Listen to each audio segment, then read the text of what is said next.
Hello, I'm Casey Fatchett, and welcome to the Nerdy Photographer Podcast. In this episode, I'll be talking with my friend Spencer Lum from Ground Glass about why the word no is one of the most important things you can hear from your potential clients. More on that after this short break.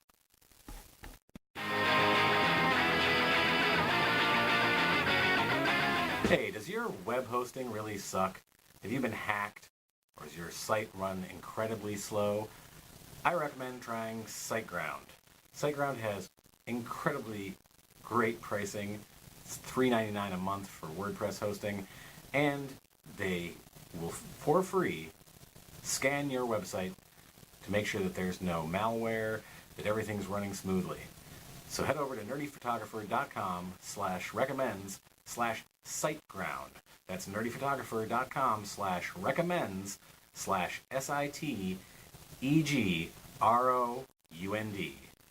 SiteGround.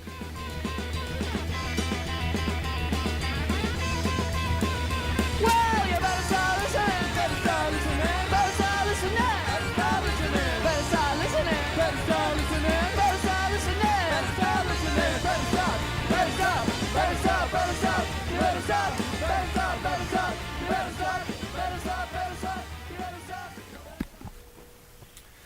Hello and welcome to the Nerdy Photographer Podcast. Today I'm speaking with Spencer Lum from Ground Glass. Spencer does a lot to help photographers build their business. Spencer, thanks for being with us. It's great being here. I'm just going to forewarn you if you hear if it sounds a little like we're in a construction zone. You're in New York. Yeah, I know. You're in New York. I just wanted to make sure you take everybody into the heart of it. No, anyway, they're doing construction. So I'm going to cross my fingers and hope that We'll try to get not through tearing this. down. Exactly. So it is good to be here. Well, I want to jump into things. I took your sales course and marketing course, and in your sales course, you talk a lot about photographers building value from the beginning of the sales process, but especially when you're in a meeting with a potential client. And could you go over what that means for our listeners so that they can understand? Because that's a lot about what this whole conversation is going to be about. Yeah, definitely. I mean, there's so many ways to see value. And value is one of those things that people they toss that word around all over the place. And you'll hear it from gurus, and they'll say, you got to build value. You'll have other people talking about how their clients didn't see their value.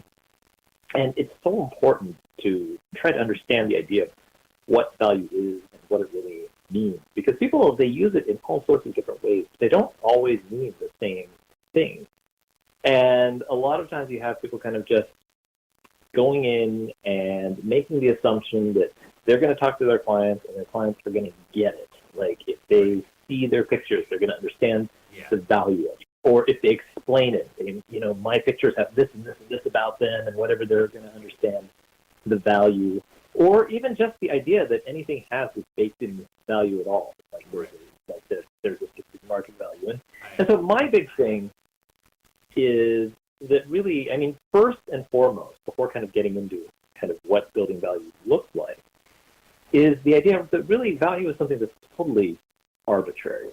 And you see this like in study after study, right? I mean, where just little random things, like depending on how information is presented or whatever else, it completely changes people's perception of value. And it also changes kind of their entire decision-making process and everything they think. Like if you give something, for example, one of my favorite studies is how if you just give something a very unique, interesting sounding name, and this was tested at like restaurants, and it was something like where they compared buttery plump pasta against just pasta, suddenly people were willing to pay double. And of course, this completely violates the idea of what most people do. Right. What they think when they're thinking value. It's like, well, that makes no sense because the value surely couldn't be just because it's called buttery plump pasta. No one in their right mind can be worth more. Right, exactly. And so, I mean, the first thing to understand is just that there really is no such thing as value. There's kind of what people pay and there's what people don't. but there's not a chart in the sky or anything like that. What matters to people is what the value is. And I mean, in my own Right. experience, like I found names for my wedding packages that I found resonated with the couples that I want to book, and like they bring it up. They see those, and then they immediately get it what I'm talking about, and they're like, "Oh, that's awesome." So I'm like, "Okay, we're clicking on a different level. These are the things that matter to you." Right. Exactly. I mean, whatever it is that makes people want to pay more, Right. that's value. And so, what I think of value as is really kind of the emotional connection you build, the excitement. I mean, because those are the things that make people spend more, right? I mean, you pay more for things, not, I mean, yes, in a sense, we tend to think that, okay, people pay more because it makes more logical sense. But that's not really what gets people to pay. Like, if you think of the time you splurged, it's like, well, what made you pay? It wasn't really kind of all the rational reasons you made up for yourself, or was it that you just really wanted that thing and then you made up a bunch of justifications to come up with reasons? Yes. Right? The answer is yes. And, right. Yeah, definitely. Right? Because at least, that's definitely how it is for me. And I'm kind of like this compulsive buyer. So I feel like when I talk about these things, I feel like this is, what was it? Was it Hair Club for Men? Where the guy's like, and I am a client. Right. Or something. Well, it's like, I'm totally victim to these things all the time because it's my nature.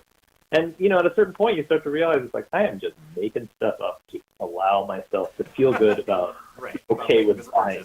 Yeah. Right. It's like all these, the mirrorless cameras coming out, and I see all of these photographers going, oh, I got to get one. And it's just like, do you?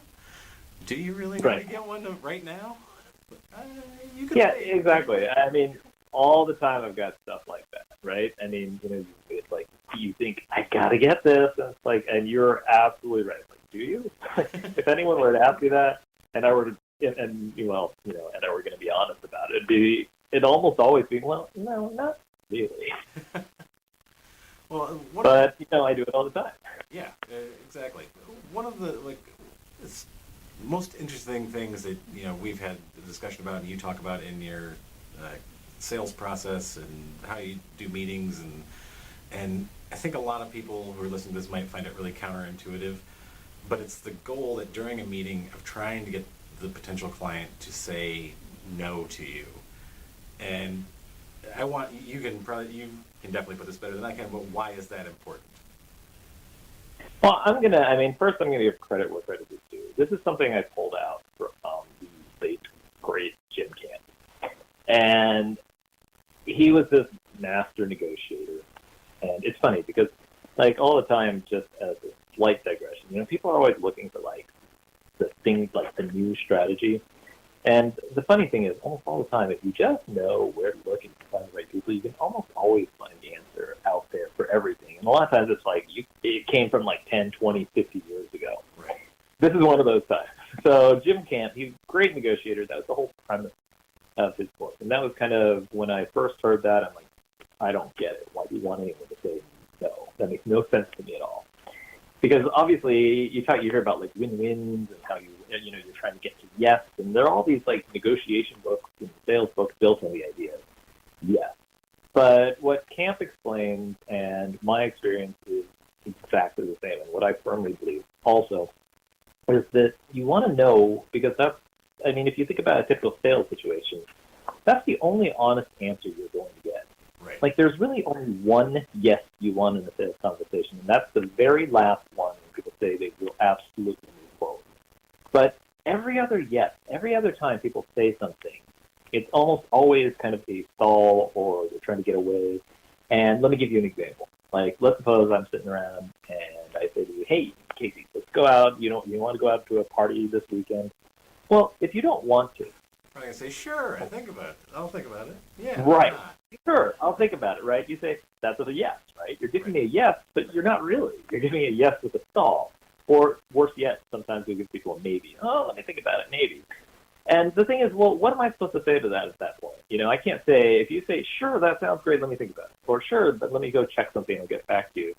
Well, I can't say, sounds like, you got something on your mind. What's going on? Because you told me yes.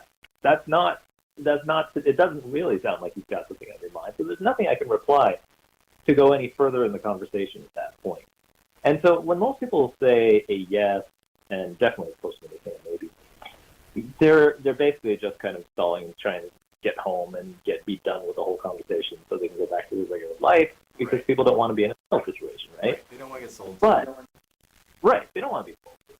But the big problem with this is that our job as business, our job as photographers even, I mean, our job, no matter how you see it, if you have a business you care about and want to take care of your clients, then of course, well, actually, maybe a more basic way to put it is that if you care about your business and you care about your clients, then that's the job, to take care of them and make sure that you know what really matters to them.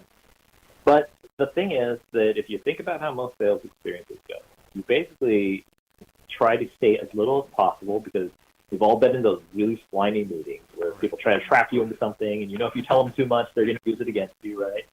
I mean, timeshare. Yeah, I've been there, and you're like, well, what do I say? And so what happens? Well, people try to basically not give up anything. But the thing is, if they are thinking no, if they are thinking they're not ready for something, I mean, there's some reason behind it, right? There might be a worry, there might be something that's happened in the past that's kind of holding them back. I mean, whatever it is, there's some hang-up they've got that is stopping them. If they want to compare you with other people, it's not just that. There's some reason, and there's some thought process, and there's something that they really want out of their photography that they're probably not telling you. Right. And so until they're willing to have like an upfront, open conversation, you really can't help them. Because up to that point, it's kind of like you've learned some surfacey stuff, you got an idea about what they're about, hopefully, even though a lot of times people don't even get that far. Yeah. But hopefully you've learned a little bit about them. But you haven't gotten to what's really bothering them. And so if someone just says, yeah, everything is great, and then they head out, you're not going to figure out, well, kind of what is it that's really worrying. What makes and sometimes them, it'll be like what? Right. What's the desire or needs or fears behind their decision-making process? Exactly. Exactly. And so, it's like you have this chance to bring huge, speaking of value, I mean, you have this chance to bring huge value to the table by figuring out, okay, this is what you really want in your photography and finding that out. But until people are willing to open up, that won't happen. They always hold it back because that's the nature of how sales meetings go. People don't want to commit that much. And so the reason I think you have to know is because that's the first time when you can say, okay, sounds like something's on your mind. Tell me what's going on, right? Right. So, and if you look, sorry. Oh, go ahead. I was going to say, like, yeah, you're not just aiming for like just some random thing that they're going to say no to. There's an actual goal in mind. Yeah, absolutely. So yeah, I mean, you're not really. I mean, yeah, of course, you're not just randomly trying to get to know, but you're trying to get them to open up. You're trying to get them to have a real conversation and share what's really bothering them and share what they really need and what's going to really make them happy and all that stuff. And people, they don't normally share any of it. And it's so funny to me because people, when they get to this point in the meeting where you can finally start to really talk about something real, most people start to feel like, oh no, I'm going to be pushy and I shouldn't really talk about this stuff. And it's funny because that's the time when you can actually really help them.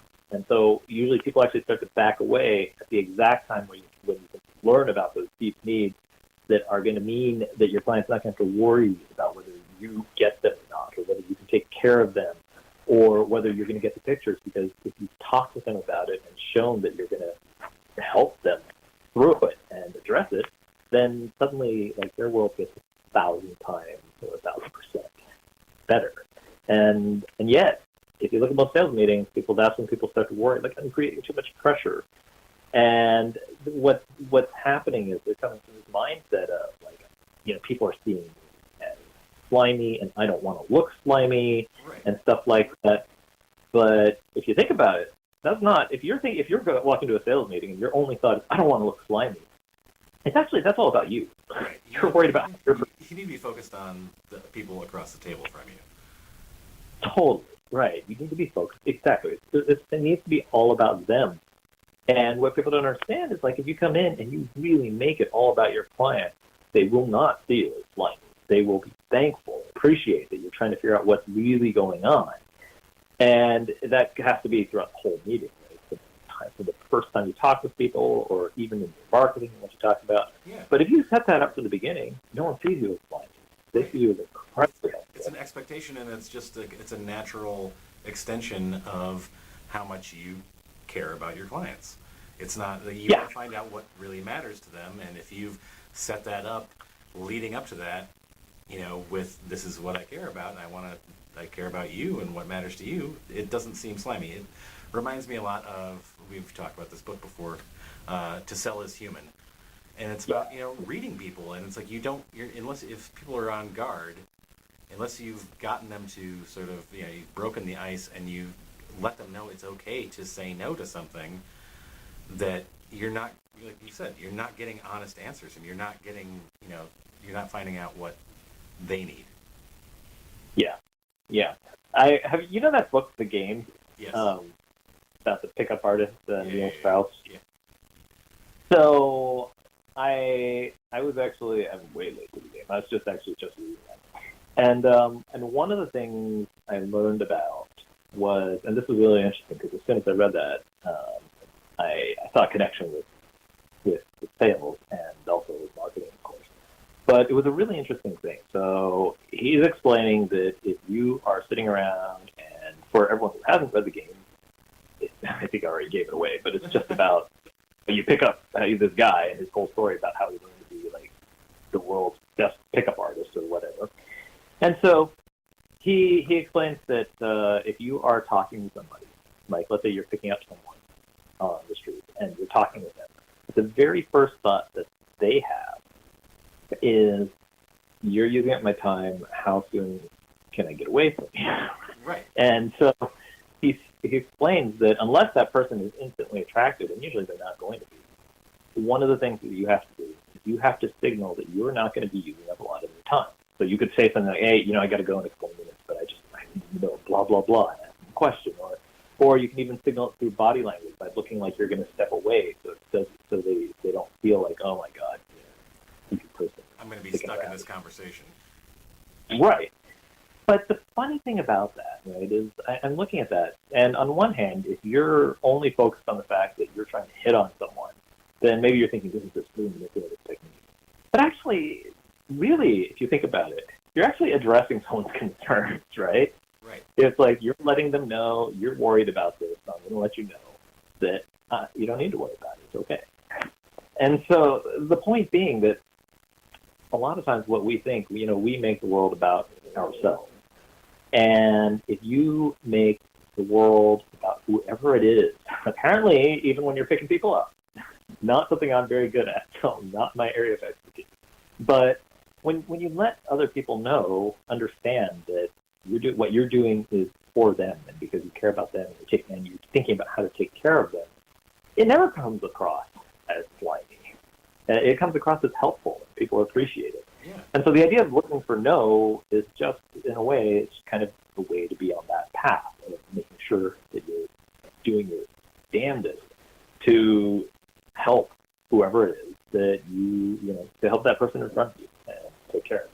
Yeah, and I see a lot of photographers in online forums talking about how, oh, I had this great meeting, and, they were saying yes, and everything was going great, and then I never heard from them again. And it's just like, well, what were you really asking them about?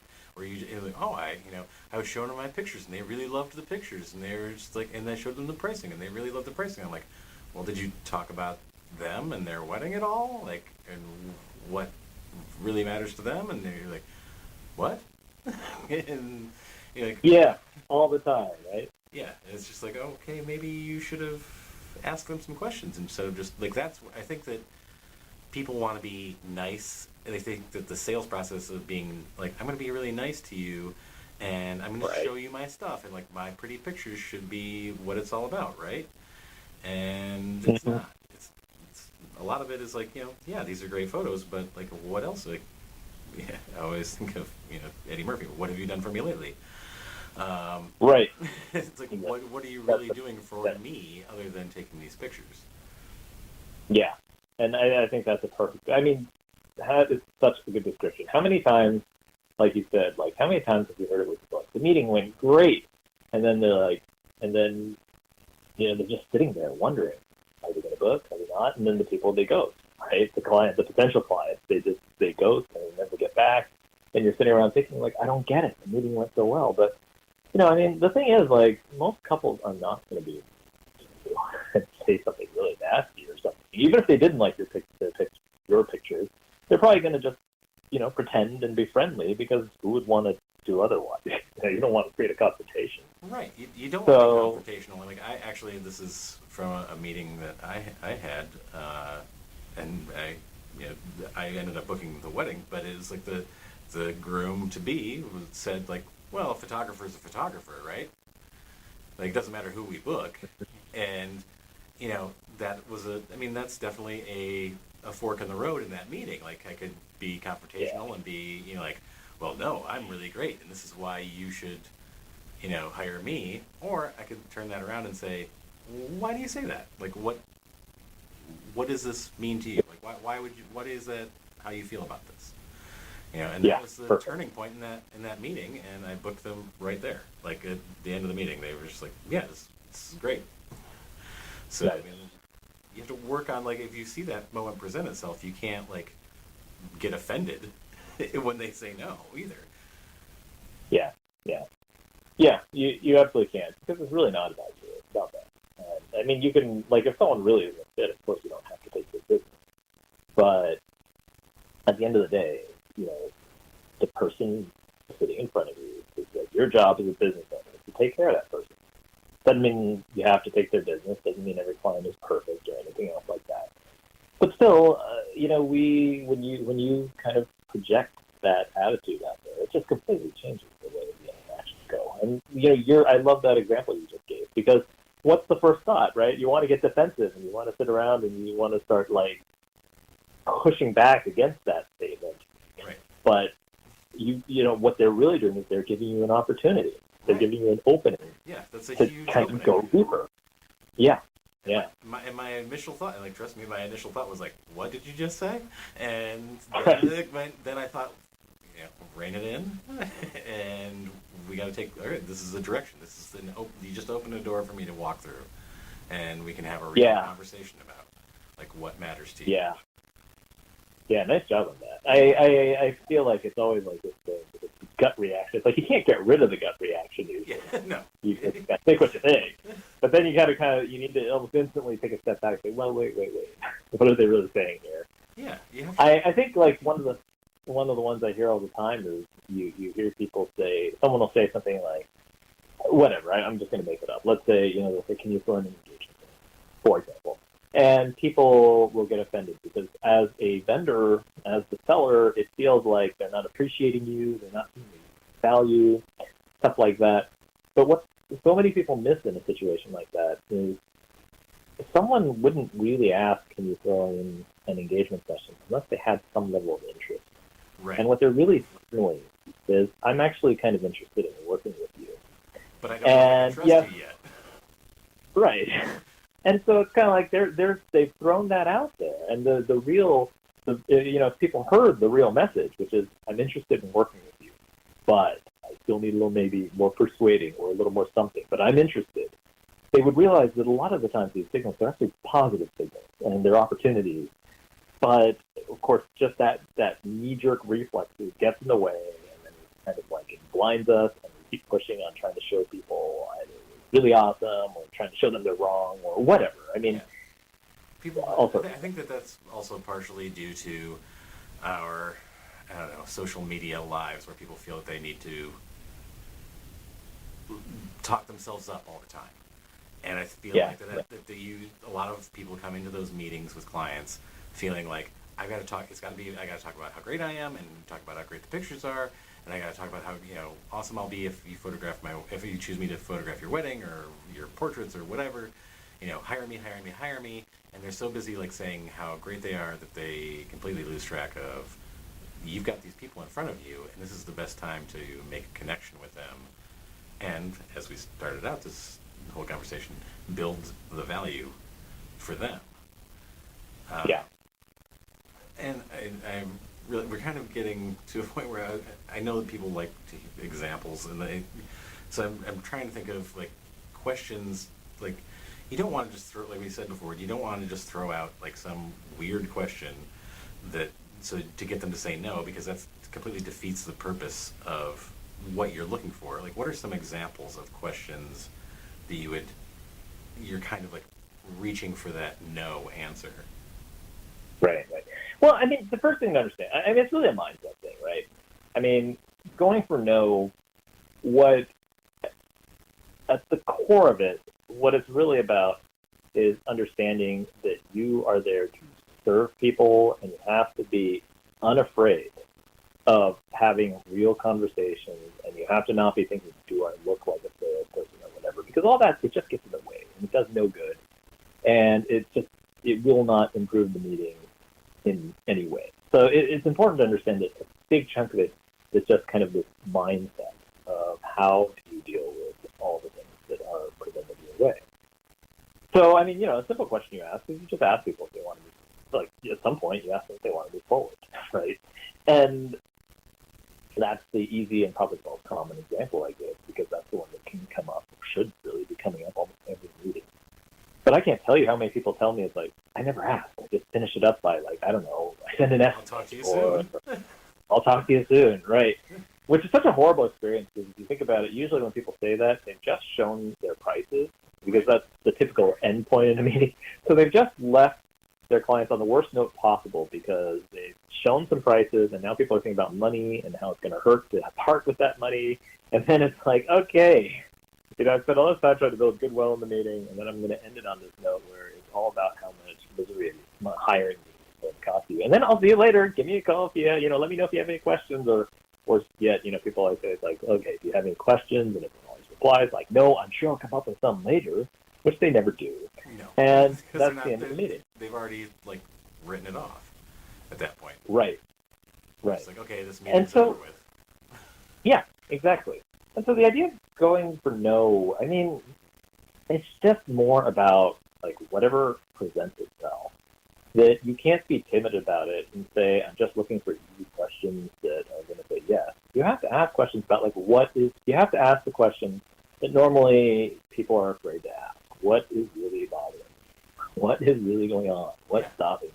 So all that is an example. Like, one of the things I always try to ask towards the beginning of my meetings is, do you want a ton of posed like group shots? Yeah. Because it gives me a real sense, because I tend to, like, my clients, people who book me, tend to not want a lot of those. But there are some who have to do them because they have like a familial sort of obligation, because they have a big family and they want to get a lot of pictures. So I will ask that question, like, do you want to take a lot of group photos at your wedding? And it sort of gives that opening to whether or not they're excited about doing a lot of those photos, or whether or not they feel that they have to do them. So that reaction immediately kind of like sets a tone for like where we're going to go from there. And then I always ask, as you've already mentioned, like towards the end, I said, like, so shall we move forward? I've already set that up for the next part of the meeting. Is like, okay, so you want a ton of pose pictures? I might not be the guy for you, unless you don't really enjoy taking those, and then I am the guy for you, because I'm going to get you through them quickly and painlessly. Mm-hmm. Right. Yeah, I think kind of at the end of the day, right? I mean, it's really about, you have to be willing to accept rejection. Yeah. And you have to understand that rejection is not really rejection. Usually rejection is an opportunity to talk a little bit more, to what's going on. And most people, they try to avoid anything. That's why they don't ask if people want to move forward, or however you want to put it. Right. That way, but however you say it. It's kind of like, it's almost like, kind of, since I talked about like the idea of picking someone up, it's like sitting around having a great conversation and then never bothering to ask someone if they want to go out on a date or get their phone number or whatever, however it goes, right? Right. And so you have to get to a point in the meeting where you finally sit around and you see if people want to move forward. You see if people want whatever it is that you're offering. And so the idea is, of course, again, that what you're hunting for is that you're trying to get to the point where people are going to say no to something. And I mean, moving forward that's going to be the example, right? That's the typical example, because that's the point where people say no. And so that's kind of the focal point for any given meeting. So in a way, like, that's the question to think about. That's what you can kind of wrap the whole idea of going for no around. So you got to get to some point in the meeting where you're going to see if people want to hire you, if they want to work with you, if they want whatever, the picture is done the way you do them or whatever. But something where you see if they want you, and then you are hoping. You're getting them by not forcing, but I mean, like, leading them to a question where they can honestly say no gets them to really engage with you in this whole process, as opposed to just like sitting back and just like going, okay, we're checking this off the list. We met with this person. Like, when you get them to sit up in their chair and say, no, that's not what I want, or no, that's this is not what I'm interested in. They're actually actively being a part of that meeting. Yeah, right. Then suddenly they are. I mean, it's like when you get to that point, and when you do it right, it just completely changes. Everything in your meeting completely changes at that point, and your level of connection with the person you're talking to completely changes, and even what they start talking about changes. And suddenly, one of the reasons I always know if people are going to book or not is because I ask, because I know that if I get yeses from people, they're real yeses. They're not stall yeses. They're not, I just want to get out of here yeses. They're yeses after I figured out after I kind of resolved everything that came after the no. Yeah. And so, it used to be, I remember my wife at one point, for a long time, she'd say, how'd the meeting go? I was like, I think it went great. And then, like, if you actually looked at my numbers, right, I think it went great. I don't know. And my numbers were like something I got looking below 40%. I mean, maybe like on the high, end side and good times, maybe 40-something%. On the low side, it was like 30%, whatever. But I would always have that same answer. And one day, after I started working on sales, because I was like, I'm just letting too much business. I'm losing too much business here, and it's killing me. And so, I started working on the whole sales process and going through all these things. It's like, I can't. I mean, I went through, I don't know, 50, 100. I mean, over 100 if you look at all the small little bits and pieces I pulled out, but at least 50 where I really kind of went through them. And so if you look at these, all these, this period where I'm starting to hash this stuff out, like, what you would see from her eyes is you would see that suddenly I start to come home and she says, how did it go? And I would say, yeah, I'm pretty sure I got this. And all of a sudden I was right. And I remember she told me, she's like, whenever you say that, I notice like, you didn't used to be right. You didn't used to be this confident or on. Yeah. And that brings up an interesting, something you also talk about is keeping it like a journal of notes from your meetings. Yeah. Like, as soon as the meeting is over, like, writing the stuff down. Because that was something I started doing, and I was just like, okay, I have a much better sense of where this is going to go in the future. And also, like, if these people hire me, I understand them much better now. Yeah, absolutely. It makes a big difference. Because, I mean, it's, who was it? I'm trying to remember. Peter Drucker. What was that quote about measurement? You manage, what is it? You manage what you measure, I think it was, he said. But the idea being, whatever you keep track of, that's what you can change. That's what you get in control of. And the same goes for down to taking notes from your meetings and figuring out what didn't work and what did work. Because if you ask people what worked and what didn't, and they didn't write it down immediately after their meeting, I can guarantee you they will almost always be wrong because they'll just forget. Yeah. And not only do you forget, you kind of color it in your mind and you start thinking, maybe it's about this or that. And just by taking notes, I suddenly started to realize, wait, I didn't say this, or ooh, should I keep seeing tons of people say this over and over? And you start figuring out what to say, what to do, or what's not working, and say, well, let me figure this out. Yeah, and, if and everybody's mentioning the same thing, maybe you should start bringing that up before they do, and then show that you're it's something that you've thought about. Right. And it's so easy in a sense. And this is true for like most of business. It's like if you keep track of all your problems you're facing, you will eventually figure out solutions. but usually people are kind of trying to chase down like the magic answer and stuff like that. Yeah, there's some magic bullet that I can do at a meeting, and it's going to close every one of them. Right, exactly. And like, have you heard of the magic email? Yeah. So, and for people who haven't heard of it, you can Google it, but it's just basically an email where it says something like, "Okay, I haven't heard from you. I assume you're not interested." So blah blah blah. And so that's the gist of it. And I mean, you can, it still works fine. But one thing I've noticed is more and more people keep using the magic email. And then what starts to happen is everyone starts getting used to seeing the magic email, and then they don't react to it. It doesn't have the effect anymore. And so it's like there never are magic bullets, right? I mean, it's not that there's no helpful information. I mean, my job is to go and teach people and educate and what have you. So, I mean, of course, I believe in learning. But with that said, at the very same time, there's learning and there's doing. And learning is not a substitute for doing. And you still have to sit there and you've got to do things like write out the notes. You've got to sit around and think about things. You have to see what problems you're specifically running into. And if you keep doing that and then you mix it with learning, then you get the best mix of getting things figured out. But either way, I mean, even if you just keep doing that alone, it will help people make real movement. And yet, most people, they don't. I, for the longest time, didn't myself. And that's why I kept booking around like 30 to 40. And I actually had to do the math, like I had to backtrack to figure it out, because if you had asked me how many I thought I booked, I thought I was booking like 60%, maybe 55, 60, I don't know. But I actually I went back and I started tracking all my meetings that I got in the calendar and seeing how many booked and stuff. And when I saw that actually it would be times as low as like 30%, I was like, oh my God, this is horrible. I'm doing horrible. Yeah, I mean, I think there was a point like a few years, and I don't know, I've been at this for like 6 or 7 years, and I was like looking at my numbers, and I was legitimately booking like 60 to 70% of people who came in for meetings, and then I had a point where it was like really low, and I was like, I don't know what I'm doing wrong, and it was because it had gone down to like 30 to 40% maybe, like in that range, and I was like, I don't know what's going on. I'm doing the same thing that I was doing before, and then I thought, well, I really haven't been paying that much attention to what I've been doing.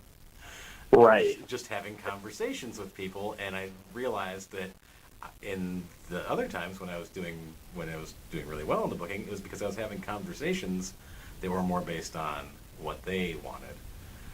And right. Yeah. As opposed to when it wasn't going well, it was just sort of, hit or miss, whether or not I wasn't leading the conversation. Yeah, definitely. That's huge, right? Yeah, it's an enormous part of, like, if you actually have to take an active part in it, but be mostly like, and you talk about this all the time, and whenever people ask me like, what's your biggest tip, and I was like, listen to people, like actually listen to what they're saying. Yeah, that's exactly it. I mean, I'll tell you something funny though. You talked about value in the very beginning, and this is a little off to the side, but it's really important and it really actually in a way it has to do with more like just marketing and understanding communities. But it's really important to understand like how people receive everything you say. And so like when you're marketing and when you're talking with people in a sales meeting, like what we think has value, a lot of times it's not what other people find value in. And like you were just talking about that tip, right? Yeah. And I was just talking with someone else about this morning, and she's running a different type of business, so it's actually different. She's not running a photography business, but I was talking about this whole idea of value, and she runs a lot of her business through a blog, and I was explaining that a lot of times like, any person could give out if you gave out the very best tip you had in the entire world, the thing you worked the hardest to learn in your life, that you knew that would change people's lives if they would really apply it. If you told that to 99 out of 100 people, 99 out of 100 of them hear it and they'd be like, yeah, whatever. Right? I mean, because they won't receive it, they won't have your understanding of it. They won't understand the significance of it. And so kind of our job as marketers and our job as salespeople is to frame things so that people do understand the significance. And so it's not like the value, like the pictures themselves, they might be the thing that holds the value, and that's what people are buying. But people can't understand the real value of pictures. They're not photographers. They're not experts on the subject. So they don't know the real value of a photograph. And they haven't, if you're, let's say, doing weddings, for example, they haven't, or let's say it's the first family shoot they've ever had, right? They haven't even experienced the value of it before. And so they have no sense of what something's worth. And our job is to frame it in a way that forces people to appreciate and feel the value of it. And like one of my favorite studies is this one where what they did was they asked, I can't remember, it might have been doctors or it might have been patients, but they asked two different questions, or they framed, like, so one of them was, let's just pretend it was doctors for the sake of conversation. So they go and they ask a bunch of doctors and they say, okay, would you do a procedure if, and they provided two different answers. One answer was, if in 3 months, 90% of the people are going to survive. And then they asked a different group, would you do it if in 3 months, 10% of the people are going to die? And of course, it's the exact same thing, right? 90% live, 10% die. Yes, it's like you get a huge difference in response depending on whether you say 90% live or 10% die. Right. And it's our job to frame everything, just like that question frames that issue, right? It's our job to frame our photography, to frame our product, to frame anything that we do where we think that's where the value is. It's our job to frame it, to create this emotional experience and even an intellectual experience. I mean, this overall experience that makes people feel that value when it comes time that you get to the point. Kind of like the way you get to the end of the movie. And it's really meaningful if you've watched the first 2 hours, but it's totally uninteresting if you haven't, right? Right. I mean, that's if you haven't watched the beginning of Citizen Kane and you get to the end, you're like, it's a sled. Exactly. Yeah. And that's what it's like. Like, if you gave someone a tip, even if it was like the most meaningful tip in the world, if they didn't get the other hour and 59 minutes of the movie, it's useless, right? Yeah. And that's what happens. If you just rely on the photography to try to persuade people, they'll look at it and they'll be like, they'll have no idea what it's worth, and they won't have that it's worth more. So we have to fill in the gaps, and we have to create the experience, create the understanding. And then if you do, then suddenly people are willing to pay more, and they get a lot more interested, and you get a lot more bookings. Yeah, it's what we call a value commitment. And I think that's a great place for us to wrap up. Yeah, that's a good note, right? Yeah, that works. That's a really great note to end on. I think that's like, boom. That is, I think that is exactly, what people miss for the most part is it's not just about your pictures. It's about creating this relationship with your potential clients and clients when they book you. Spencer, thanks a lot for being with me today and recording this. And is there anything you want to mention you've got coming up? I don't know if you have any workshops or anything else you want to plug in? Thanks for mentioning. I don't have a specific workshop, so the one thing I will throw out there is I always tell everyone to go to the website to get my free email course, because I stuck tons of stuff in it, and I think it's really awesome, and it has lots of stuff just like we've been talking about today, not geared towards sales specifically, but that type of information about how to build value through your marketing and everything. And when I wrote it, I didn't really hold back. So it's a great freebie. You just put in your name, sign up your put in your email address. Not just your name. Click on it. Email You get just your email address. You click on it, and the emails you just get one a day. And, I think it's a bunch of Excellent. stuff. I've taken it. Well, there we go. So anyway, www.ground-glass.com, and then it's just right there on the homepage. You just click the button and then put it in, and you're all set. I highly recommend it. Thank you, Spencer. I'll talk to you soon. All right. And now for my favorite part of the show. What's that say? Useless information. This is always death. In this episode's useless information, where does the white flag as a symbol of surrender come from? The tradition of the white flag comes back from about 2,000 years ago.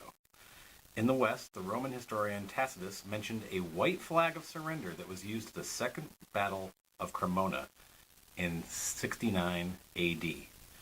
In the East, the use of a white surrender flag is believed to date back the same amount of time. That's right, for nearly 2,000 years, we've been putting up the white flag to signal surrender.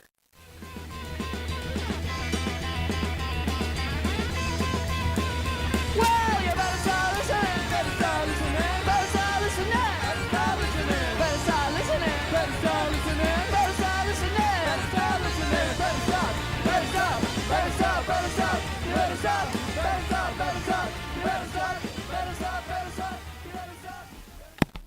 I'd like to thank my friend Spencer Lum for being with us for this episode of the Nerdy Photographer Podcast. You can check out Spencer over at groundglass.com. That's ground-glass.com. Remember the dash. That's very, very important.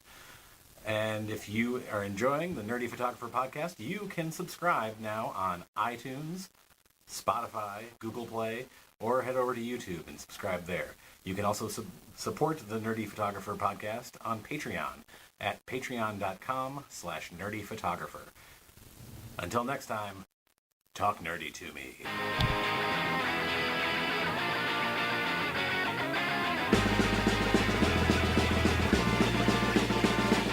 Who's that coming back to town? You better start listening. Who's your heart been beating about? You better listen.